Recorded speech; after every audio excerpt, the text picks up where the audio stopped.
Hello everyone, তোমরা কিন্তু অনেক বিক্রেতাদের কথা শুনেছো প্লাস মন্তব্য করেছো। সেটাই গাইস, তো আজকে আমরা জানতে চলেছি যে মলম বিক্রেতা মানে মলম বিক্রেতারা কি ব্যাক মানে আবার কাম করেছে, মানে ফিরে এসে মানে মলম বিক্রেতা নিয়ে নিয়ে অবশ্যই গাইস। তো আজকের ভিডিওটি খুবই একটা ফানি ভিডিও হতে চলেছে। আজকের ভিডিও কিন্তু সেই অস্থির বাঙালির ভিডিও হতে চলেছে। তোমরা তো জানো অস্থির বাঙালির ভিডিও মানে কি ভিডিও, অবশ্যই পুরো টপ ফানি ভিডিও আজকে আমরা দেখতে চলেছি। একদম। তো চলো আজকে টাইটেলে তোমাদেরকে জানাই। অবশ্যই গাইস, বলছে মলম বিক্রেতা ইজ ব্যাক মানে মলম বিক্রেতা কিন্তু ফিরে এসেছে ইতিমধ্যে আমাদের ভিতরে। মানে কোথাও কি চলে গেছিল না, মাঝখানে ডাউন ছিল, তাই আবার নতুন করে মানে বলতে গেলে আবার নতুন করে সে মুভমেন্ট করছে। তাহলে বুঝতেই পারছো সে চলে গিয়ে আবার ফিরে আসে, তার মানে ধামাকা কিছু কিন্তু হবে। অবশ্যই আর অবশ্যই রিঅ্যাকশন তো আমরা দেবো, আর তোমরা কিন্তু আমাদেরকে জানাবে যে আমাদের রিঅ্যাকশন তোমাদের কেমন লাগলো।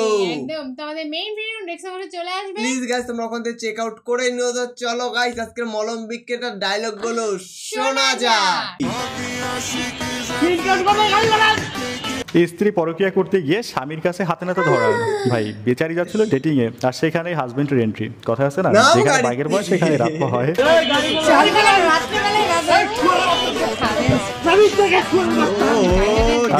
থামিয়ে নেই ব্যাকগ্রাউন্ড মিউজিক কপিরাইট।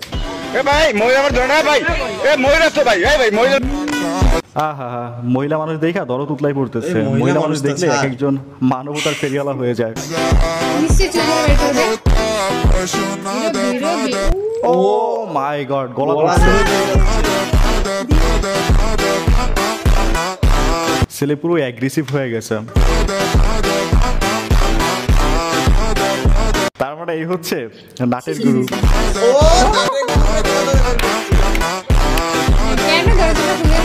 ভাই বিষয়টা ভালো লাগছে, তবে দুঃখজনক বিষয় কি জানেন, এই কচু দেখা এখন আর বিয়ে করতে মন চায় না। বিয়ের প্রতি থেকে মন উঠে গেছে সত্যি। সারা সব জায়গায় স্ক্যাম। হ্যালো এভরিওয়ান, কি অবস্থা সবার? Welcome to another episode of funny facts. যে চলমান বেশ কিছু মজার মিম ভিডিও দেখতে পাবেন এই ভিডিওতে, যেগুলো হবে বরাবরের মতোই অনেক বেশি মজার। তাহলে চলুন একসাথে এনজয় করা শুরু করি। এখন থেকে আমাদের যে সেকেন্ড চ্যানেল আছে নোভার নামক, ওই চ্যানেলে মাঝে মাঝে ভিডিও দেওয়া হবে। সো সাবস্ক্রাইব করে রাখতে পারেন যেন মিস না হয়ে যায়। লাস্ট ভিডিওটা কিন্তু ওই চ্যানেলে আপলোড করা হয়েছে আজ থেকে 6 দিন আগে। সো চলুন একসাথে শুরু করি এনজয় করা। নরেন্দ্র মোদী একজন ফ্যাসিস্ট, মোদীর বিরুদ্ধে যুদ্ধ ঘোষণা করলেন সুপারস্টার থালাপতি বিজয়। হ্যাঁ, এভাবে হয়ে উঠুক, এটা এশিয়ার ইতিহাসের সবচেয়ে বড় একটা বিপ্লব।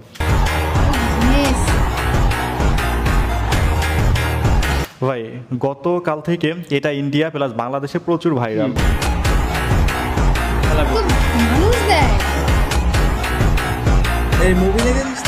তবে একটা বিষয় খেয়াল করছেন, কথা আছে না, সঙ্গদোষে লোহাবাসে। ফ্যাসিস্ট শেখ হাসিনার সাথে থাকতে থাকতে মোদি এখন ফ্যাসিস্ট হয়ে গেছে।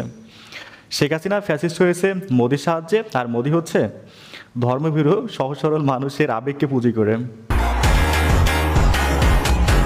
যাই হোক, সব কথার এক কথা হচ্ছে শেখ হাসিনা একটা ভাইরাস, যেখানে যাইবে সেখানে যুদ্ধ লাগে যাবে। এটাই তার বাস্তব প্রমাণ। এবার আমরা বাংলাদেশের প্রথম মীর জাফরের নাম পরিচয় তুলে ধরিব। আচ্ছা, বাংলাদেশের প্রথম মীর জাফরের নাম তুলে ধরবো। ওকে, দেখি। সেই মহেন্দ্র খান 5 মীর জাফরের নাম। এই মুহূর্তে বাংলাদেশে 5 গাদ্দারের নাম। গাদ্দার 1 মীর জাফর, 1 মীর জাফর 2 মীর জাফর 3 মীর জাফর 4 মীর জাফর 5। আচ্ছা, এরা 5 জন হচ্ছে মীর জাফর। নো, এরা 5 জন মোদির শ্বশুর আব্বা। দেখেন, এরাই হচ্ছে তারা যারা কিনা দিদিদের বৌদিকে দেশ থেকে তাড়িয়েছে, তাও যে মির্জাপুর পর্যন্ত সীমাবদ্ধ রাখছে, এটাই অনেক। ভাগ্যিস বলে নাই। এরা হচ্ছে ইন্টারপোলের রেড নোটিশ যুক্ত ক্রিমিনাল। ও হ্যাঁ, এখানে হাসানাত কিন্তু বাদ পড়ে গেছে। নেক্সট ভিডিওতে নামটা 6 জনের লিস্ট প্রকাশ করেন, হাসানাতেরও রাইখেন এইখানে। অবশ্যই। সিলেট জেলা যুবদলের নবনির্বাচিত সাধারণ সম্পাদক গর্ভমায়ের গর্ভবতী সন্তান নেন, মানিজ্জত মারছে।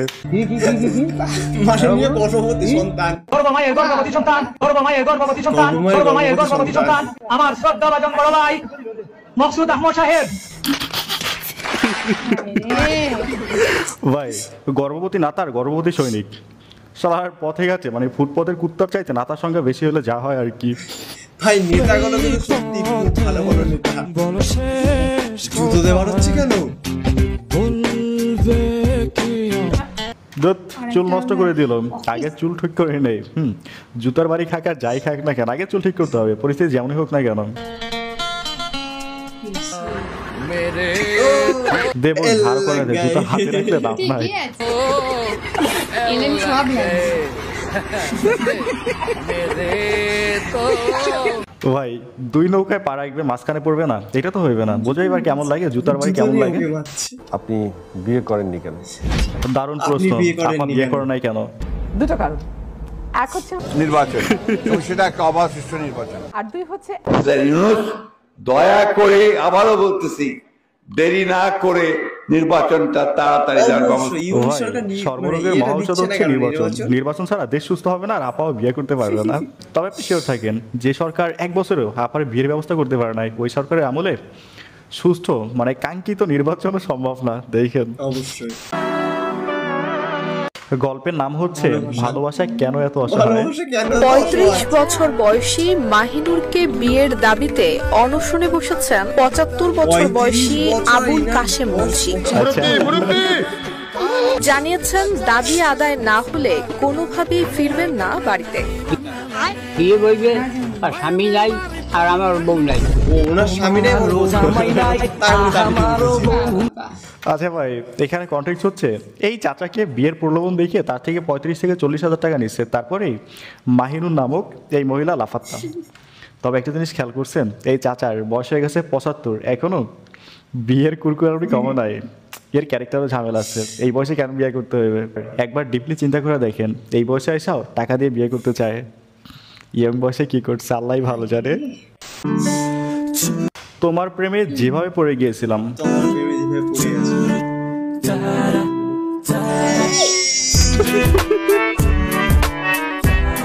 ভাই একদমই এমনি গ্যাঞ্জাম বাজাইতে গিয়া উল্টো প্রেমে পড়ে গেছিলাম। ও মানে কেন ছুটতে যে এরকম লাউ দিয়েছে। ভাই এই নাকি একটা স্টুডেন্টের আচরণ। ও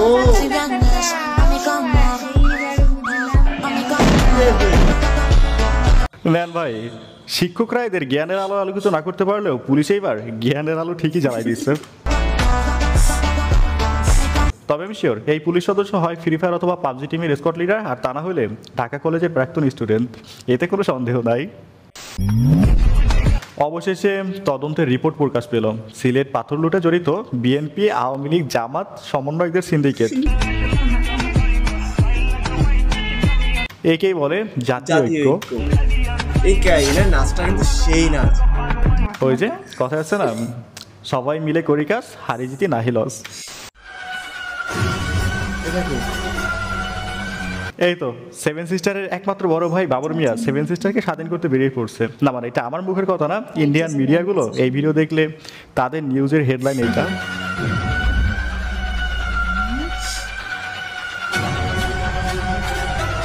এমনটাও বলতে পারে দলবল নিয়ে ইন্ডিয়া দখল করতে আসতেছে।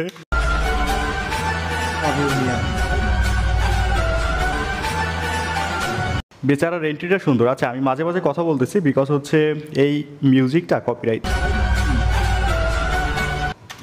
সুন্দর। আমাদের চ্যানেলে বসে আপনি এখানে চাকরি করেন, আপনি মালিক না, তুমি কে ভাই? আপনি চাকরি করেন, আপনি মালিক না। এই হচ্ছে জোকার টিভির অবস্থা ভাই। এদের টক শো দেখলে মনে হয় এদের চেয়ে আমাদের দেশের মাছ বাজারও বেশি শান্ত।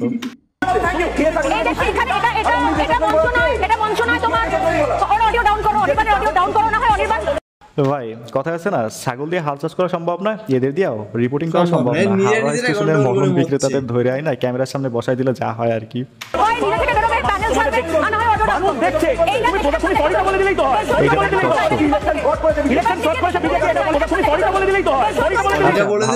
লাগছে ময়ূর আর হচ্ছে ময়ূরের পাতা একে অন্যের প্রতিপক্ষ, ভাগ্যিস এখনো মারামারি শুরু করে দেয়।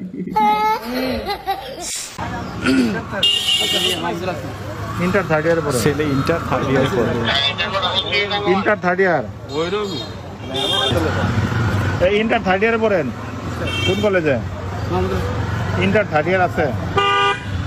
কে বলছে ইন্টার থার্ড ইয়ার নাই? এইচএসসি তে ফেল মাইরা নেক্সট টাইম পরীক্ষা দিলেই তাকে বলে ইন্টার থার্ড ইয়ার। এইবারকার রেট পড়েছে মামারা। এই তো বনানীতে স্পা সেন্টারে রেট চলছে। এখানে যা দেখতেছে না সব হচ্ছে 300 প্রোডাক্ট। সারাদিন কাস্টমার সার্ভিস দিয়ে অনেক ক্লান্ত, তাই এখন দৌড় প্রতিযোগিতায় নামছে। লও লও এই যে এমনি পালা নামতাছি ইয়াহো হ্যাঁ দেখেন আগাম করতে গেলে এমনি ধরা খাইতে হয়। ভালো বলছে, আকাম করতে গেলে আপনি ধরা খাইতে হয়। এই যে অনেক পেট পড়ছে অনেক দূরে পিছনটা পালাই যাচ্ছে। তবে ভাই একটা দুঃখজনক বিষয় খেয়াল করছেন, এখানে এরা ধরা খাইছে তারপরে বোরকা পরে পালাচ্ছে। এদের কাছে বোরকাটা জাস্ট হচ্ছে নিজের অপকর্ম থেকে নিজেকে হাইড করার একটা মাধ্যম। জাস্ট এই সকল এদের জন্যই যারা সত্যি সত্যি বোরকা পরে আল্লাহকে ভয় করার জন্য, নিজেকে সেভ করার জন্য তাদের বদনাম হয়। আর সমাজে এক প্রকার মানুষ আসে, সুশীল সমাজ যেটাকে আমরা বলি, তারা বোরকা মানেই হচ্ছে খারাপ এটা বলে, কিন্তু এটা কল্পনা করে না যে বোরকাটাকে জাস্ট খারাপ মানুষগুলো নিজেকে সেভ করার একটা হাতিয়ার হিসেবে ব্যবহার করে। আমাকে চিনেন? আচ্ছা, আমাকে চিনেন?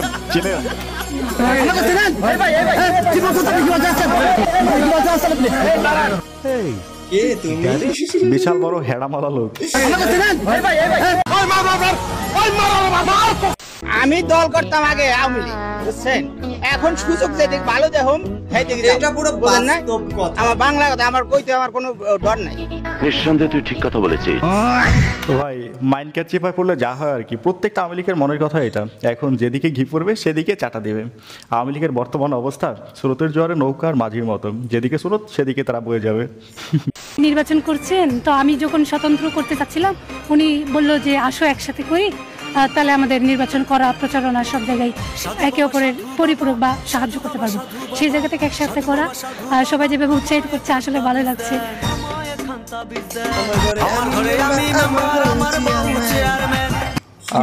একে অপরের পরিপূরক, আসো একসাথে করি না মানে রাজনীতি। অবশেষে আমার ঘরে আমি মেম্বার, আমার বউ চেয়ারম্যান, গানটা পূর্ণতা পেল।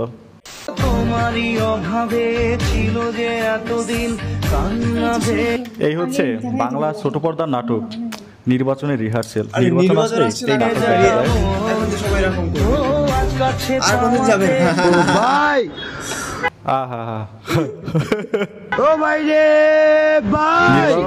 সরি, নির্বাচন আসলে ভাই ভাই, নির্বাচন গেলে তোমাকে দেখার টাইম নাই। এটা ঠিক।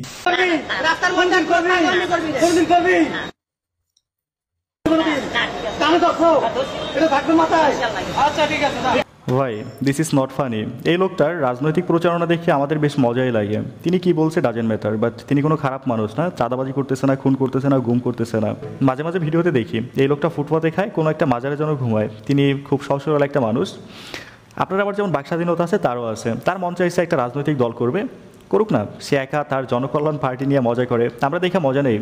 মানুষ তাকে ভালোবাসে, বাট তিনি কি বলতেছে, এই সামান্য বিষয়টা যদি সহ্য করার ক্ষমতা আমাদের না থাকে, তাহলে এই যে যারা আজকে তাকে কানে ধরাচ্ছে, তারা যদি ক্ষমতা যায়, তখন অপোজিশনের বাক স্বাধীনতা আবার কিনে নেওয়া শুধু সময়ের অপেক্ষা। দেখেন ভিডিওর একদম শেষ সময় বলতে চাই, ভিডিওটা যদি এই পর্যন্ত দেখছেন, যদি ভালো লেগে থাকে অবশ্যই একটা লাইক করবেন, যদি সম্ভব হয় একটা শেয়ার করে দিবেন, চ্যানেল নতুন হলে সাবস্ক্রাইব করবেন, আর পেজ হলে ফলো করবেন। সো আল্লাহ হাফেজ।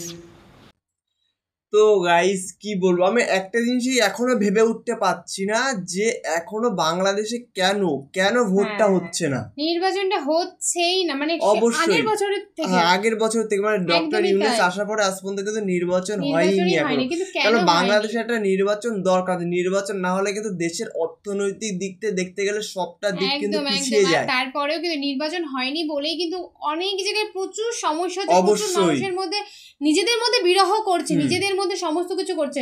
তো অবশ্যই কিন্তু তোমরা আমাদেরকে জানাও। আর আমরা ওই একটা সিন দেখলাম না, যে নির্বাচনের আগে যেটা হয়, মানে সবাইদের দুয়ারে দুয়ারে যে বলবে তুমি আমার ভাই, তুমি আমার সব, চলো হাতে হাত ধরে কাজ করি, কিন্তু যখন নির্বাচন শেষ তখন ডাইরেক্টলি বলবে, তখনই ডাইরেক্ট বলবে তুই ভাই না, তুই চু ভাই।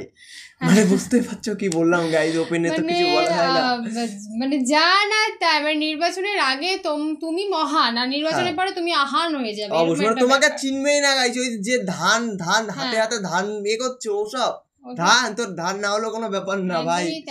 আর তোমরা নিশ্চয়ই প্রথম যে ভিডিওটা দেখেছিলে, একদম প্রথম পার্টে যেটা ছিল, অবশ্যই লোকটা যেটা করেছে আমি মনে করি ঠিক করেছে, কেননা আমার কাছে মনে হয় ঠিক করে তবে আশা করা যায় ফিউচারে এরকম কাজ মানে যে করতে যাবে সে অন্তত ভাববে 10 বার ভাববে সে করবে কি করবে না। তো অবশ্যই গাইস তোমরা কমেন্টে জানিও যে ভিডিওটি কেমন লাগলো, যদি ভালো লাগে অবশ্যই গাইস লাইক কমেন্ট শেয়ার অবশ্যই করো। একদম, আর আমরা সকলে জানি তোমরা অস্থির বাঙালি ভিডিও দেখতে ভীষণ ভালোবাসো, সাথে আমাদের ভিডিও দেখতে তোমাদের খুব ভালো লাগে। সুতরাং তোমরা আমাদের পাশে সবসময় এরকম করেই থেকো আর আমাদেরকে এরকম করে মোটিভেশন দাও আর জানাতে থাকো যে কি ভিডিও তোমাদের পছন্দ। অবশ্যই গাইস নেক্সট তোমরা কি ধরনের ভিডিও চাও অবশ্যই গাইস তোমরা কমেন্টে জানিও, আমরা সেরকম ধরনের ভিডিও নিয়ে গাইস তোমাদের সাথে চলে আসবো। তো চলো গাইস নতুন কোনো ধামাকাদার ভিডিওতে তোমাদের সাথে আবার দেখা হবে। আজকের মতন এখানেই, টাটা।